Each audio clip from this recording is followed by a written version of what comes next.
This presentation describes some features related to the framework of the home network studied in the context of the Home Gigabit Access Omega project, which started in January 2008. The Omega network is based on a mechanism masking the heterogeneity of the methods of access control to the physical layers of the different home networking technologies. And this in the purpose of improving the quality of service by selecting the best path for the forwarding of the flows. This mechanism is known as interMAC and is embedded in every Omega device, gateway and devices, etc. It is described in a specific tutorial of this open event. It is embedded also in multi-technologies extenders, which improve the coverage of the home. All these Omega devices constitute a layer 2 mesh architecture.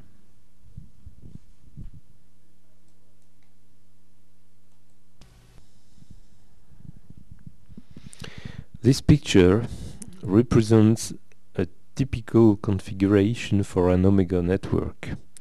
It highlights the interfaces of the network, the U interface between the Omega gateway and the access network, the R interface between an Omega device and a legacy device or network. These two interfaces are already standardized at the ITU and at the Broadband Forum.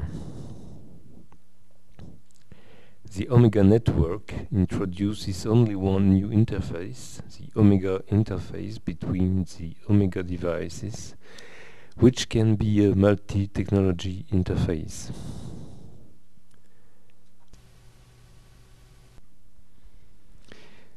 At network level, two mechanisms were considered in order to achieve confidentiality and protection of data against alteration: end-to-end encryption and hop-by-hop authentication. At this stage of the project, only end-to-end encryption is recommended in order to limit the complexity of implementation. At the device level, the project proposed an approach based on the Trusted Computing Group framework and elaborated a method allowing to achieve some trust monitoring in the home network. At the application level, the bootstrapping of devices is achieved on the basis of near-field communication between the device and the key bearer, recovering secret keys from the security controller.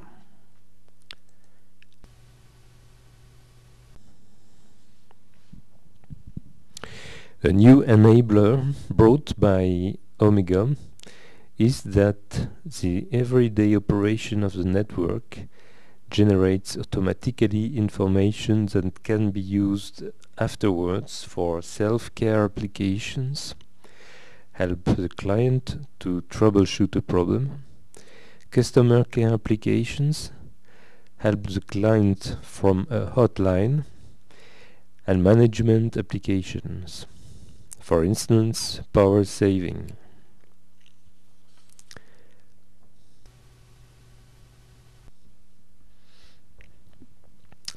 The interaction of the interMAC with upper layers was also considered. On the picture above, you can see how UPnP Quoz services are mapped on each device in the Omega network. Two cases of legacy devices are considered: with and without UPnP Quoz service. By exposing to the upper layer a unique layer 2 technology, masking the presence of several underlying technologies, the task of UPnP Quoz is expected to be highly simplified.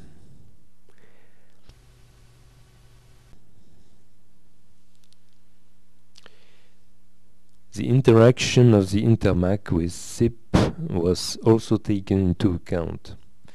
As in the former picture, you can see here how SIP components are mapped on each device in the Omega network. A new function in blue is introduced to translate the quality of service parameters at the SIP level into quality of service parameters at the Intermac level.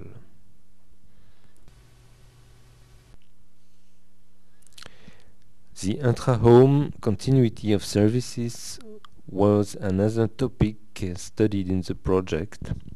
This includes two use cases: the terminal mobility, which gives the user the freedom to move inside the house without losing connectivity, and the session mobility, which allows the user to continue with the session while switching between terminals. If terminal mobility can be solved below IP layer thanks to the Intermac framework, session mobility requires the support of higher layer functionalities such as UPnP or SIP.